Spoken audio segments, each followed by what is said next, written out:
So ఈ సెర్చ్లో విచిత్రం ఏంటంటే మీడియా వాళ్ళందరూ ఛానల్స్లో కానీ సోషల్ మీడియాలో కానీ నేను సెలబ్రిటీని కాబట్టి ఎన్నో సెర్చ్లు జరుగుతున్నా సో నా న్యూసే మీకు క్యూరియాసిటీ ఉంది కాబట్టి మీడియాకి కానీ మీ మీడియా ద్వారా సొసైటీకి కానీ సో దానికి మీరు ఎంత ఫోకస్ చేస్తున్నారో 4 రోజుల నుంచి మీడియా ద్వారా చూసి క్యూరియాసిటీకి దీనికి 4 రోజుల నుంచి ఏమి జరిగింది అనేది చెప్పాల్సిన అవసరం ఉందని మీ అందరినీ పిలవడం జరిగింది.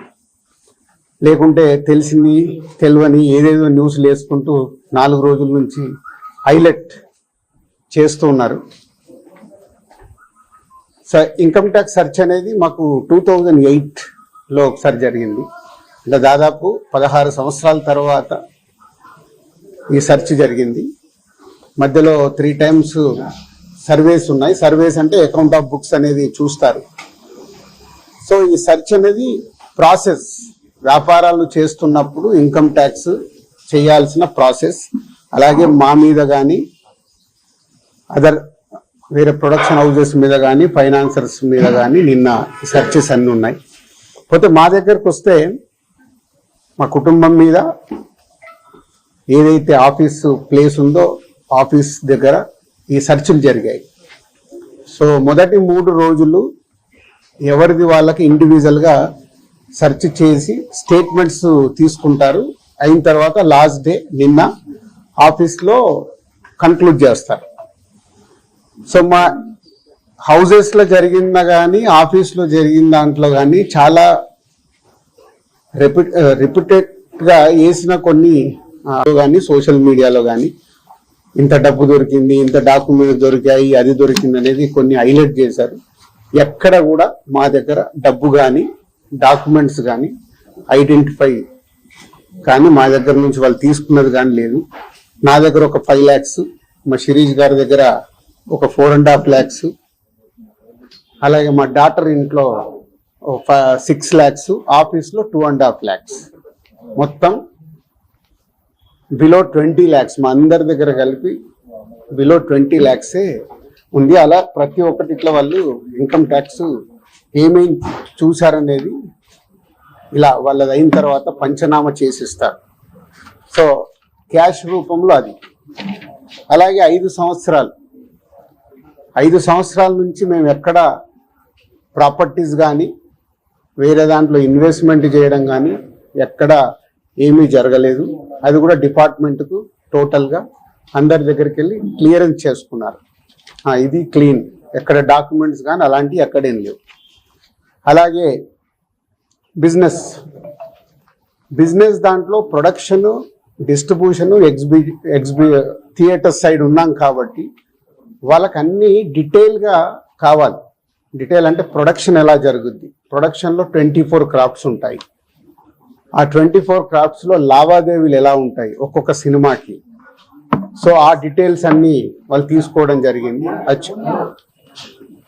అలాగే డిస్ట్రిబ్యూషన్ సైడ్ ఎలా ఉంటుంది, ఎగ్జిబిషన్ సైడ్ ఎలా ఉంటుంది అనేది వాళ్ళన్ని డీటెయిల్స్ అడుగుతూ అందరి దగ్గర తీసుకొని ఫైనల్గా నా దగ్గర నిన్న ఇవన్నిటిని ఎవరెవరు ఏమేమి స్టేట్మెంట్లు ఇచ్చారు, ఏముంది అనేది ఫైనల్ నాతో నిన్న కన్క్లూడ్ చేశారు. డిపార్ట్మెంటే ఆశ్చర్యపోయింది. అంటే ఇంత దిల్రాజు గారిని మేము ఏదో ఎక్స్పెక్ట్ చేసాం, అలా ఉంటుంది ఇలా ఉంటుంది అని సెర్చ్ జరిగేటప్పుడు దే ఆర్ వెరీ హ్యాపీ. వాళ్ళకు మాకు జరిగిన కోఆపరేషన్లో కానీ దాంట్లో కానీ they are very happy department. ఫర్దర్గా ఆడిటర్స్ డిపార్ట్మెంట్ ఉన్న దాని మీద వాళ్ళు క్లారిటీ చేసుకుంటారు. అన్ని బుక్స్ ఆఫ్ అకౌంట్స్ కరెక్ట్గా ఉన్నాయా, ఇవేమున్నాయి లాస్ట్ 5 years అని అవన్నీ వాళ్ళు చేసుకొని కన్క్లూడ్ చేస్తారు. ఇదైపోతే మా మదర్ది, అమ్మకి 19th రోజు కాఫ్ కోల్డ్ ఎక్కువైంది. 19th అయిన తర్వాత ఇంట్లో వెళ్ళేసి ట్రీట్మెంట్ తీసుకొని వచ్చి ఇంట్లో ఉన్నారు. సడన్గా కాఫ్ ఎక్కువ అవుతే ఇమీడియట్లీ హాస్పిటల్కి పంపించాం. దానికి ఎవరో కొందరు హార్ట్ అటాక్ అని ఇంకేదో అయిందని రకరకాల న్యూస్లు క్యారీ చేస్తారు. She very fine. జస్ట్ 2 రోజులు, షీఈ్ 81 ఏజ్, 2 రోజులు హాస్పిటల్లో ఉండి ఇప్పుడు డిశ్చార్జ్ అయ్యి వస్తున్నారు. She very normal. Lungs infection కొంచెం పెరగడం వల్లే కాఫ్ వచ్చింది, దానికి ట్రీట్మెంట్ తీసుకొని వస్తున్నారు. సో దయచేసి మీడియా వారిని 4 రోజులు జరిగింది కానీ ఇది కానీ మీకు తెలిసిందో తెలియందో హైలైట్ చేసుకుంటే వేయకండి. నేను ఎప్పుడు రిక్వెస్ట్ చేస్తుంటాను. అంటే ఇప్పుడు నా మీద మీకు ఎంత క్యూరియాసిటీ ఉంటుందో ఒక సెలబ్రిటీగా, అలాగే చాలా మందికి అది ఉంటుంది. తప్పుడు న్యూస్ వెళ్ళినప్పుడు అక్కడ వాళ్ళకి ఇటు మాకు తెలిసిన కుటుంబాలు కానీ ఇష్టపడే వాళ్ళు కానీ తప్పు న్యూస్లు వెళ్తాయి. దయచేసి మళ్ళీ నేను ఎప్పుడు చెప్పేదే మళ్ళీ చెప్తున్నాను, తప్పుడు న్యూస్ని బయటికి తీసుకెళ్ళకండి. ఓకే, 4వ రోజు నాది కాదు కదా, మైత్రిలో జరిగింది, అభిషేక్ మీద జరిగింది, ఇలా అందరి మీద. ఇది ఇండస్ట్రీకి సంబంధించి ఎందుకు టార్గెట్ చేస్తారు? ఇన్కమ్ ట్యాక్స్ అనేది ప్రాసెస్, ఇదేమి ఇల్లీగల్ కాదు. ఇన్కమ్ ట్యాక్స్ అనేది ప్రతి ఒక్కరికి, మీరు కూడా టీడీఎస్లు కడతారుగా, ఎందుకు కడతారు? అస్సలు తప్పు. ఇవే అంటున్నా, రాంగ్ న్యూస్లు మీ ఇష్టంకి వచ్చినాయి అనేసుకొని వేయడం ఎందుకు? అభిషేక్ అగర్వాల్ కూడా ఉన్నాడుగా, మైత్రి కూడా ఉందిగా, వాళ్ళకు ఉన్న దాని మీద 18 years అయింది. మా మీద సెర్చ్ జరిగి 18 years, ఏమో 2 years కాలే 3 years కాలే. అంటే ఆఫ్టర్ 18 years చేసే వాళ్ళు ప్రొసీజర్, ఇన్కమ్ ట్యాక్స్ ప్రొసీజర్లోనే జరిగింది, ఎక్కడ ఏమీ లేదు.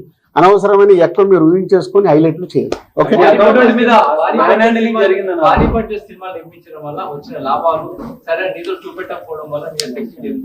నా దగ్గర కాదండి, మొత్తం జరిగితే మళ్ళీ మీ దగ్గర అంటారేంటి? సో అన్ని జరుగుతాయి, ఇట్స్ ఎ ప్రాసెస్. ఇందాక చెప్పాను కదా, 24 crafts కు ఎలా స్పెండింగ్ చేస్తున్నారు. ఇప్పుడు మా గేమ్ చేంజర్ ఇంత బడ్జెట్ అయింది, ఎలా స్పెండ్ చేస్తున్నారు? They want all accounts. మేము క్లీన్గా ఉండొచ్చు, తీసుకున్నోడు ఉండకపోవచ్చుగా. సో మా దగ్గరికి వెళ్ళి అన్ని డీటెయిల్ తీసుకొని ఎవరెవరికి వెళ్ళాయో వాళ్ళ ద్వారా చెక్ చేస్తారు. ఎందుకంటే TDS, GST, so many process ఉంటాయి. అంతేగాని ఎక్కువ ఊహించేసుకుంటున్నారు, ఏం లేదని. హైలైట్స్ దాంట్లో ఉండకుండా కొంచెం బయటికి రండి అని నా రిక్వెస్ట్. హీరోలకి, టాప్ డైరెక్టర్స్ కి బ్లాక్ ఇవ్వడం వల్లే ఇష్యూస్ వస్తున్నాయి అనేది కూడా వినిపిస్తుంది. మీలో కొంతమంది, మీ ప్రొడ్యూసర్స్ కొంతమంది చెప్తున్నారు, దీనికి ఏమంటారు? మీ ఛానల్స్ కూడా చాలా చెప్తారు, బ్లాక్ ఎక్కడ ఉంది, ఎక్కడికి వెళ్ళి వస్తుంది, నువ్వు సినిమా ఎక్కడ చూస్తున్నావు, ఆన్లైన్లో టికెట్ బుక్ చేసుకుంటున్నావు, 90% బుక్ మై షోలో బుక్ చేసుకుంటున్నావు, పేటిఎంలో బుక్ చేసుకుంటున్నారు. ఎక్కడుంది క్యాష్? 90% అకౌంట్లోనే. అదే అందరు మీరు బుక్ చేసుకుంటున్నారు, సినిమాలు చూస్తున్నారు. అది మళ్ళీ మీ ఊహ. ఎవరికి రావాల్సిన స్టోరీలు ఎప్పుడు రాసుకుంటూనే ఉంటారు, ఎందుకంటే మీకు కూడా హైలైట్స్ కావాలి కదా, లేకుంటే కష్టంగా. నేను మీకు అదేనండి చెప్తున్నా, 2008లో అయింది సెర్చ్ నా మీద. ఎన్ని సంవత్సరాల తర్వాత వచ్చారు? 1, 2 ఓన్లీ నా మీదే అవుతే మీరు మాట్లాడేది రైట్. ఇండస్ట్రీలో చాలా మంది మీద అయింది కదా, సో దానికి లింక్ లేదు కదా. అదే అనవసరమైనది ఊహించుకొని లింకులు చేయకండి అని నా రిక్వెస్ట్. అసలు నేను ఆఫీస్కి వెళ్ళాను, మరి నాకు ఎవరైనా చెప్పలా.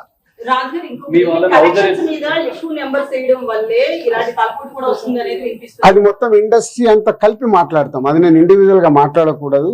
అలాంటి ఏదైనా ఉంటే కరెక్ట్ చేయాల్సిందే, ఇండస్ట్రీ తరపున కరెక్ట్ చేయాలి. 22 నుంచి మీరు ఐటీ ఫైల్స్ చేశారా సార్? ఎవ్రీ ఇయర్ ఉంటుంది. 22 నుంచి అంటే ఎవ్రీ ఇయర్ ఉంటుంది. అదే 22, 23 వరకు అసెస్మెంట్స్ అయిపోయాయి. 30% స్లాబ్ లోకి ఎంటర్ అయ్యారు కదా, దానికి సంబంధించి కూడా క్లియర్ ఉందా? ఏంటది? ₹40 ఐటీ అన్నదాన్ని. మీరు ఎక్కడున్నారండి బాబు? నా కంపెనీ టర్న్ ఓవర్ ఎంతో 30% గురించి మాట్లాడతాం. హైలైట్ టర్న్ ఓవర్ నా కంపెనీది. ఎప్పుడో 2008లోనే నా సర్వే అయిందంటే అప్పుడే ఎంటర్ అవుతుంది కదా ఉంది. అయితే ఫిల్మ్ ఇండస్ట్రీలో రైట్స్ జరగడం కూడా ఒక ప్రెస్టేజ్ ఇష్యూగా కొంతమంది చూస్తున్నారు, డైరెక్టర్లు, హీరోలు, వీళ్ళంతా. దీనికి ఏమంటారు? అంటే ఇన్కమ్ ట్యాక్స్ వాళ్ళు అదే అంటారు, సార్ మేము వచ్చినామంటే మీరు పెద్దోళ్ళు అని. సో మీ మీద కూడా చేయించుకోరు, మీరు ఫాస్ట్ గా పెద్దోళ్ళు అవుతారు. సిబ్బందిని కూడా హౌస్ అరెస్ట్ చేశారన్న. అది న్యాచురల్. అంటే హౌస్ అరెస్ట్ అంటే ఇప్పుడు నేను ఉన్నాను 3 రోజులు, మేము వీడియోలు తీస్తున్నాం, నేను ఎక్కడికైనా వాకింగ్ చేస్తాను, బయటికి వెళ్ళనివ్వరు. కమ్యూనికేషన్ కాకుండా వాళ్ళకి కావాల్సిన ఇన్ఫర్మేషన్ తీసుకోవడానికి అందరినీ డిఫరెంట్ లో ప్లేస్ లో పెట్టి ఫైనల్ గా కన్క్లూడ్ చేస్తారు. ప్రొడక్షన్ టైంలో జరిగిన లావాదేవీలు, తర్వాత మీ సినిమా రిలీజ్ అయినాక వచ్చిన లావాదేవీలు, వీటన్నిటి మీద అడగడం జరిగింది. అది ఆటోమేటిక్ అండి, అది ప్రాసెస్. వాళ్ళకి అదే అవగాహన చేసుకోవడానికి. సినిమా క్యాష్ ఉన్న బ్యాంక్ వెళ్ళి డ్రా చేసి పెడతారు. సో వాళ్ళకి డౌట్స్ ఉంటాయి. డౌట్స్ ఉన్నప్పుడు క్లారిఫై చేయాల్సిన రెస్పాన్సిబిలిటీ మాదే కదా. సో అలా ఒక్కొక్కటి ప్రొడక్షన్ ఏంటి, డిస్ట్రిబ్యూషన్ ఏంటి, ఎగ్జిబిషన్ ఏంటి, ఎలా ప్రాసెస్లో ఉంటాయి అన్ని ఎక్స్ప్లెయిన్ చేస్తూ వచ్చాను. మీ దగ్గర 5 lakhs rupees అని అన్నారు, శిరీష్ గారి దగ్గర 4.5, at the same time Hansika గారింట్లో 6.5 lakhs. టోటల్ కలిసి 20 లక్షలండి. క్యాష్ రూపంలో మా ఫ్యామిలీలో కానీ ఆఫీస్లో కానీ 20 lakhs. అది దానికి కూడా ఇది అనఫీషియల్ కాదు, ప్రతి ఒక్కదానికి ఇట్లా డాక్యుమెంట్ ఇస్తారు. ఇది 5,50,000. సరే ఏం గోల్డ్ దొరకలేదు. గోల్డ్ గోల్డ్ ఉంటుంది, ఏ లిమిట్ లో ఉండాలో ఆ గోల్డ్ కూడా ఉంది అందరిది. యాజ్ పర్ రూల్ ప్రకారం ఎవరి దగ్గర ఎంత ఉండాలో అంతే ఉంది. అంతా మెయింటైన్ చేశారు సార్. మెయింటైన్ అంటే మేము రెస్పాన్సిబుల్ పర్సన్ కదా, ఏది మేము తప్పులో ఉండకూడదుగా. అంటే రైట్స్ జరగడం కూడా మీరు ఎంత క్లియర్ గా ఉన్నారనేది తెలుస్తుంది కదా. ఇగో నా వైఫ్ 77 లక్షలు. సో ప్రతి ఒక్కటి ఇట్లా ఇస్తారు వాళ్ళు, డాక్యుమెంట్ పంచనామా చేసి ఇచ్చేసి వెళ్తారు. అందరికి క్లీన్ గా ఉన్నాం. అయితే ఎన్ఆర్ఐ నుంచి పొలిటీషియన్స్ నుంచి